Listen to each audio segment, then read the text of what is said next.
C'est un réel plaisir de vous retrouver, chers téléspectateurs. Bienvenue à ce journal dont voici les principaux titres. Un virus dénommé Marburg a été déclaré au Rwanda, notre pays voisin. Le ministre de la Santé publique invite la population burundaise à observer les mesures préventives.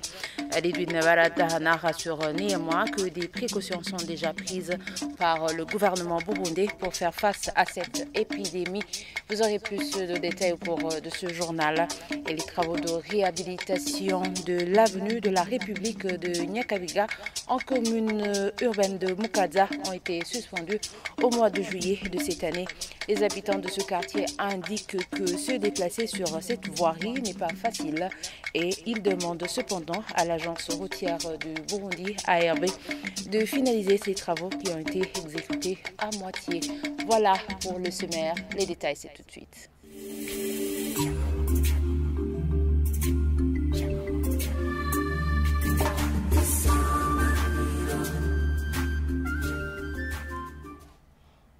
Ouvrons ce journal par la page santé.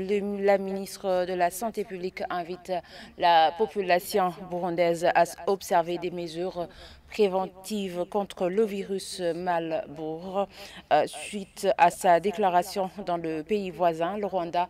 Dans un point de presse tenu ce mercredi, Lidwin Baradahana, ministre de la Santé, estime que le risque est énorme que pour le Burundi suite à sa proximité à son pays voisin du Nord. Elle rassure plutôt toutefois que des précautions sont déjà prises par le gouvernement burundais pour faire face à ce virus en cas de détection dans le pays. Suivez-la. Le Burundi a appris ces derniers jours que notre voisin, le Rwanda, connaît actuellement une épidémie de la maladie à virus de Marburg et cette information a été confirmée par l'Organisation mondiale de la santé OMS. Il s'agit d'une maladie très contagieuse et hautement mortelle. La maladie se transmet essentiellement par le contact de sang ou tout autre liquide biologique provenant d'une personne infectée, par le contact avec les surfaces ou les objets contaminés par ces liquides ou le partage des outils ou le partage des vêtements avec les personnes contaminées. Cette maladie se manifeste par de la fièvre, des maux de tête très sévères, des frissons ou des malaises généralisés, accompagnés par une hémorragie sous-cutanée, des saignements nasaux, des saignements vaginaux, des saignements gingivaux, ou des vomissures de sang ou du sang dans les selles. La période d'incubation est de 3 à 21 jours. Face au risque très élevé de propagation de cette maladie dans notre pays en général et dans les provinces frontalières avec le Rwanda en particulier, le ministère de la Santé publique et de la lutte contre le sida a pris au sérieux cette information. Ainsi, nous appelons toute la population vivant au Burundi à redoubler d'efforts dans l'application stricte des mesures de prévention pour éviter la contamination et la propagation de ce virus de Marburg. Ces mesures de prévention sont les suivantes. Éviter les contacts directs avec des personnes qui que les soient. Se laver régulièrement les mains avec du savon et du désinfectant. Signaler tout cas suspect aux autorités sanitaires les plus proches. Éviter de se serrer les mains en ce moment de suspicion de cette maladie. Éviter de toucher les liquides provenant de l'organisme humain d'autres personnes, même les personnes non malades.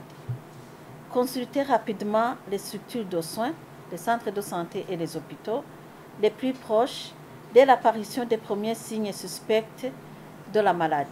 Le gouvernement du Burundi rassure toute la population vivant au Burundi que toutes les mesures relatives à la prévention et à la prise en charge des malades du virus de Marburg ont été prises. Unissons nos efforts pour barrer toute la route à cette terrible maladie.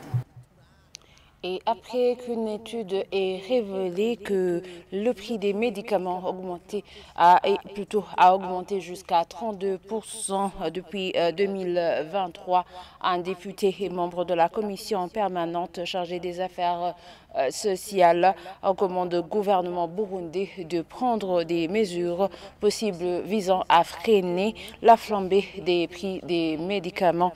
Pamphile Malaika plaide notamment pour la subvention des médicaments et la révision du code des marchés publics pour alléger les procédures d'approvisionnement de ces médicaments. Suivez-le. Normalement, la Brema, si elle fonctionnait très bien, elle devrait prendre tout ça en main pour que cette situation vraiment ne se répète plus. Parce que parmi les missions assignées à la Brema, il y a d'abord la surveillance de la qualité des médicaments qui entrent dans le pays. Et aussi, il y a la régulation des prix des médicaments pour que ces prix respectent la loi. Et si la Brema a des lacunes ou a des besoins, il faut qu'elle sollicite l'appui du gouvernement pour que réellement cette autorité soit indépendante, autonome, matériellement, financièrement. Il y en a même des gens qui disent que les médicaments ne soient pas considérés comme des marchandises. C'est pourquoi même dans cette même ligne, on propose la révision du Code des marchés publics de telle manière que les procédures d'importation des médicaments soient écourtées pour qu'elles ne soient pas comme les procédures du ciment, des fers à béton, des tôles. Il faut quand même que, vraiment, en ce qui concerne les médicaments, qu'il y ait des facilités au niveau de l'obtention de ces derniers. Et aussi, on solliciterait à l'État, si le pays est regorgé de minéraux, c'est le moment même que les produits de ces minéraux devraient intervenir pour que peut-être l'État fasse des subventions au niveau des médicaments. Je vous l'avais dit en titre, les travaux de réhabilitation de l'avenue de la République de Nyakabiga en commune urbaine de Mukaza ont été suspendus depuis le mois de juillet de cette année. Les habitants de ce quartier sont étonnés par la suspension de ces travaux à mi-parcours et demandent cependant à l'agence routière du Burundi, ARB, de finaliser ces travaux qui ont été exécutés à moitié. Les détails avec Lys Lucrèce Ishimine, stagiaire à la radio-télévision Isanganiro. Les travaux de réhabilitation de cette route se sont régulièrement achevés depuis la 8e avenue jusqu'à la 14e, ce qui n'a pas été le cas pour la partie qui part de la 1re avenue à la 7e. Les habitants de la localité se demandent ce qui a été à l'origine de l'arrêt de ces travaux de l'agence routière du Burundi, ARB en sigle. Nous ne sommes pas satisfaits de ces travaux. Ils ont détérioré la route pour soi-disant la reconstruire. Mais voilà, ils n'ont rien fait pour construire la partie après. Sur la partie non encore réhabilitée, des initiatives des privés pour boucher ces nids de poules sont entreprises, notamment en y déposant des graviers et les décombres des maisons. Les habitants de cette localité signalent que ces travaux ne seront pas durables du moment que la saison pluvieuse débute. Ils demandent à l'agence routière du Burundi, ARB en sigle, de reprendre ces travaux. On nous a demandé de boucler ces nids de poules avec des débris de chantier pour faciliter la circulation des personnes et des voitures. Ces débris que nous venons de déposer seront apportés par les eaux de Chloé. Nous vous demandons de plaider pour nous afin de venir goudronner cette partie. Les chauffeurs indiquent que ces nids de poules endommagent leurs véhicules. Nos véhicules sont endommagés et perdent des pièces. Nous demandons au gouvernement de réhabiliter cette route. Vous voyez qu'on avait débuté, mais du coup, ils ont été suspendus. Prêtez pour nous afin qu'ils viennent goudronner cette partie. Le plus grand défi est que nos véhicules perdent des pièces comme les rotules, et cela est dû à cette route qui est en mauvais état. Nous demandons que la route soit réhabilitée. Le chef de zone Nyakabiga Gervin Dirokubgayo salue les travaux déjà réalisés et signale cependant qu'il ne sait pas les mobiles à la base de la suspension de ces travaux sur le tronçon non encore réhabilité. Tout comme les habitants, il demande à l'agence des routes du Burundi de reprendre ces travaux. Certaines transactions effectuées par les agents Lumicash seront payables de 0,3% à partir de novembre dans le premier temps et de cette année et de 1% à partir de juillet 2025. Ce sont notamment les transactions entre agents et l'agent et le super-agent non parents. Comme le précise la société Lumicash, les agents qui se sont entretenus avec la radio-télévision Isanganiro apprécient négativement cette mesure. Ceux qui se sont exprimés en mairie de Bujumbura estiment que cette situation vient compliquer davantage le service de transfert électronique. Suivez-les.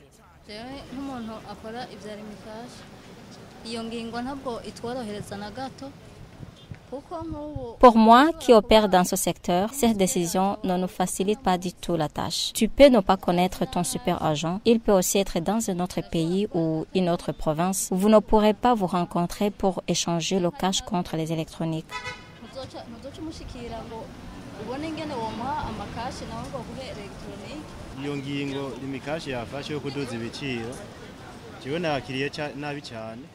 J'ai mal accueilli cette mesure parce que si on regarde le niveau de vie des Naja, ça ne va pas lui être facile. Pour envoyer 5 000, il faudra payer 300 francs et pour 1 million, 3 000. Avant, c'était facile de nous entraider entre agents. Il y a déjà ceux qui travaillent en ayant un petit capital. Quand il a un client, il demande à son confrère de l'aider. Avec les frais d'envoi qu'on devrait désormais payer, nous ne pourrons pas travailler convenablement.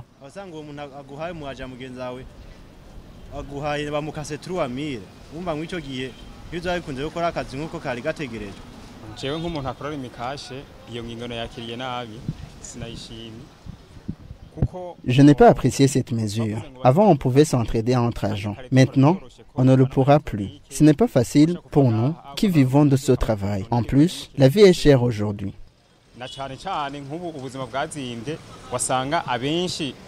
dutunze n'iri mikashi kandi ugasanga benshi nta namutaye munini bafise.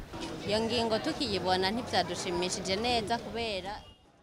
Quand on a appris cette mesure, elle ne nous a pas plu. Ces jours-ci, on fait face au manque de monnaie électronique. La banque ne disponibilise plus comme avant. On arrive à les avoir s'il y a une personne qui veut retirer de l'argent. On emprunte les électroniques chez un autre agent pour donner à cette personne du cash. Avec cette mesure, même celui qui aura ces électroniques ne voudra pas te les donner.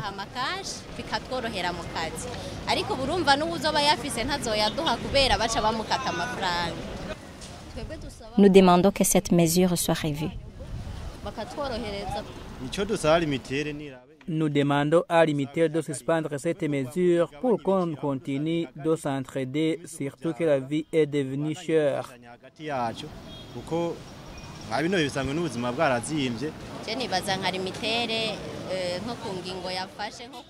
L'Umitel peut revoir cette mesure afin qu'on puisse avoir du pourcentage lorsqu'on fait des transactions. Il revoit les prix à la hausse et gagne du pourcentage, mais ne nous laisse aucun.